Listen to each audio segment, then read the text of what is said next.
welcome to Mavs Insider. My name is Allie D. This is PARRISH, and we are hanging out outside on the plaza. The weather is getting better, and so are the Dallas Mavericks. Yes, they are. Minus a Aaron Aflalo game winner in Denver, they would have had a spotless record in February. 3 home games, 9 away games, 11-1. I love it. Ballin'! That's right. That's what they're doing. Check it all out right now. Opening tip. It's back out on the road for the Mavericks. This will tell you all you need to know about where they are in the shadow of our nation. Here against Mo Evans, a double team comes. Correa, high to get the pass, finds Marion for the jam. Chemistry also can manifest itself in how the players, as Marion gets a slam dunk. Nick Young on the dribble. Kid came in at that timeout a couple of minutes ago. John Wall with a little scoop to the hoop. Right up out of the timeout as a drive here by Nick Young. A spinning 360. Blind reverse layup is good. Screen by Chandler. Jason Terry with a mid-range J. Chandler on the follow. The Mavs regain the lead. Victory number 42 of the season against 16 losses for Dallas.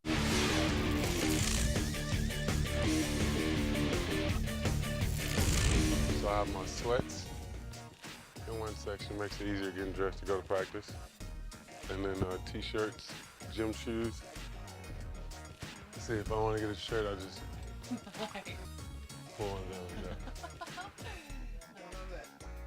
that. So yeah, I have my dress shirts here. And then this is like casual sweaters, casual shirts, casual t-shirts, jeans, hats, funky hats. So let's say you're getting dressed for a game day. Would you come in and just kind of, what's my mood today? Yeah, I come in, I turn the music on, vibe out for a little while, and then I kind of just feel what I want to wear. A lot of times I might be here and I'll just lay down in here. I'll end up laying down in the closet and staying up because I just can't figure out what I want to wear. Seriously. Yeah. His teammates say he's the best center in team history, but also he happens to be a talented painter, husband and father of 3, and he's a self-proclaimed fashion guru. We get a guided tour of his house, his closet, and all those clothes on Spotlight this Monday. Welcome back. Well, we are hanging out outside the American Airlines Center while inside a certain band that was very popular in the 90s is getting ready to rock Lincoln Park. Yes, they rocked in the 90s, but you know who rocked in the 80s? Who? It's going to be Deshaun Stevenson. He had this little charity event. John Radigan was there, and I think that we should check it out. Let's do it. Deshaun, rock on.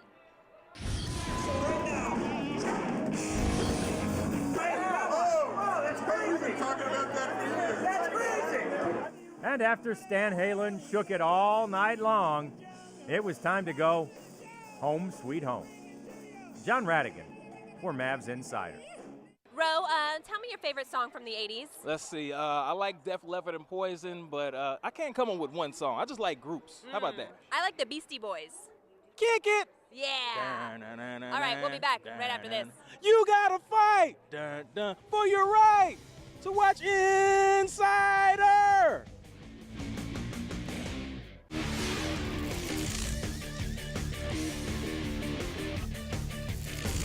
First shot of the third quarter is missed by the Raptors. DeMar DeRozan, the lob, for the alley-oop. The first time we've seen that since Roddy's return to the lineup. Not many teams can change 40% of their lineup, not even lose a step. You know what the one team that can do it is? What? It would be the Mavs. Yes, that's right. They've won 17 of their last 18, and what an incredible streak it has been. Yes, it has. In fact, Ric Renner has the story. How will the West be won? It's a 4-team race to the finish. Kobe and the 2-time champs, San Antonio, Dallas, and OKC. With Melo saying hello to New York and Darren Williams in New Jersey, the best of the West are flying east for the spring. I wish we can get Kobe and Duncan and Ginobili and all those guys over there too, but I guess then it wouldn't be any fun. Chandler coming down the lane. That's the way the league is, right now we're shuffleboarding and shuffling things up. It makes it exciting for the fans and good basketball. There's a lot of other capable teams. Just because some of the big-time players get traded from the West to the East doesn't mean the West isn't still good. It is. And If some teams move down, that means other teams will move up, and those teams will become more of a factor. And that's just that's the circle of life out here. You gotta love the Mavs' chances.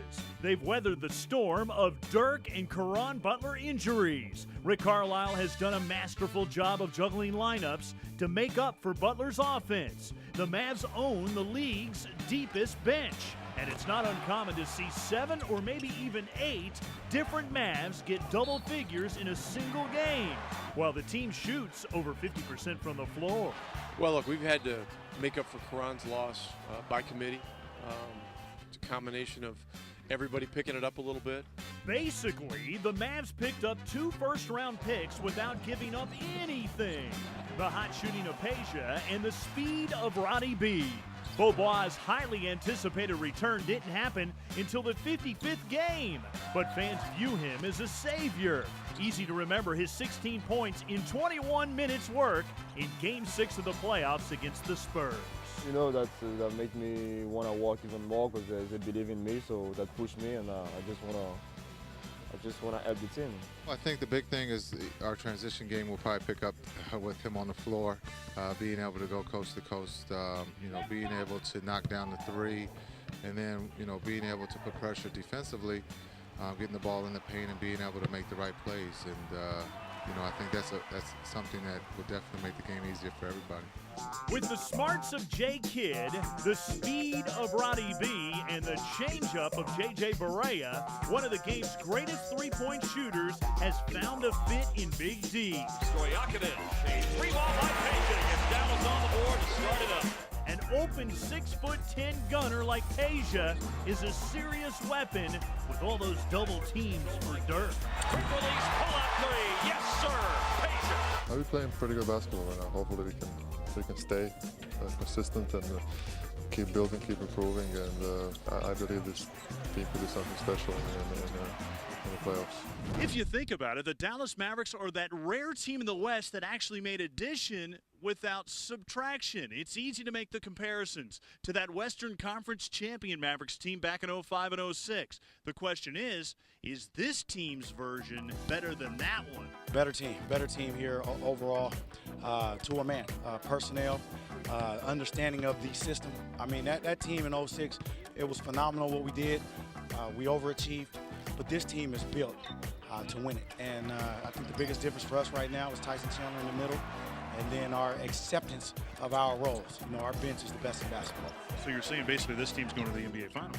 I don't want to put that out there right now because somebody on Twitter, Stein or somebody, will say that I'm guaranteeing it.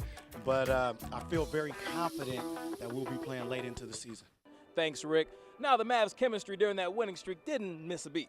Did you ever have any problems in chemistry? No, let's just say I know the molecular structure of an AC/DC current. Right. She's very smart. That's why she gets paid the big bucks. More Mavs Insider coming up next. The NBA announced this week that Mavericks head coach Rick Carlisle was named Western Conference Coach of the Month for games played in February. This is the second time Carlisle was given the honor as the head coach of the Mavericks, also winning it in April 2010. Overall, he has won the distinction 4 times as a head coach. The Mavs have signed swingman Corey Brewer. Brewer averaged 8.6 points with the T-Wolves this year.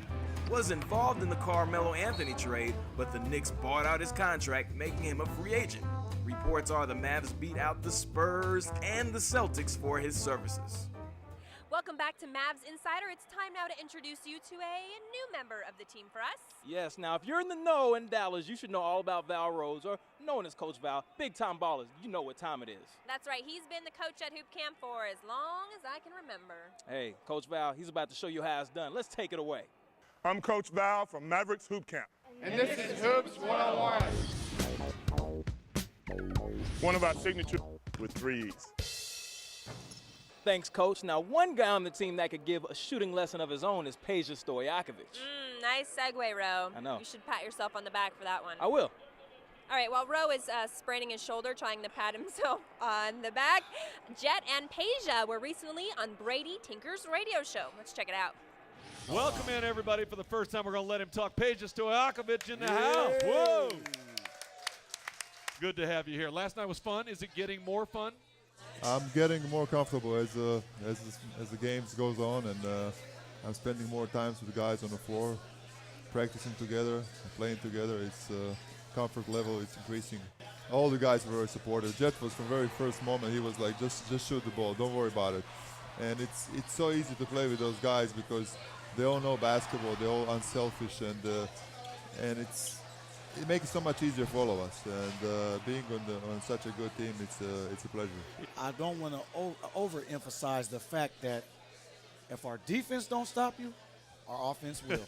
I'm just saying, 118 points. I don't care. You can play all the defense in the world, but there ain't many teams putting up 118 points a night. No. And this team has so much potential. The way we play offense definitely helps our D, because when we're moving the ball, taking good quality shots, it allows our defense to get back and get set. Peja, happy to have you in Dallas. Welcome to the team. Welcome to the city. We hope you were greeted and treated nicely, and I know you will be. Jet, thank you very much. Thank you. Excellent job, everybody. Thanks to the Honey Shack, 4218 Levin Avenue. Right back here next Thursday night with Jet Terry on the Above the Rim radio show on 103.3 FM ESPN. Well, that's it for this week's edition of Mavs Insider. For me, Allie D, and Roe Parrish, it looks like the crowd has started to gather, so we better get in and get our seats. Yes, we do need to. We're VIP, so we're going to go straight to the front of the line. But that's all for this week's Mavs Insider. We'll see you next week. Bye-bye. The spring is almost here.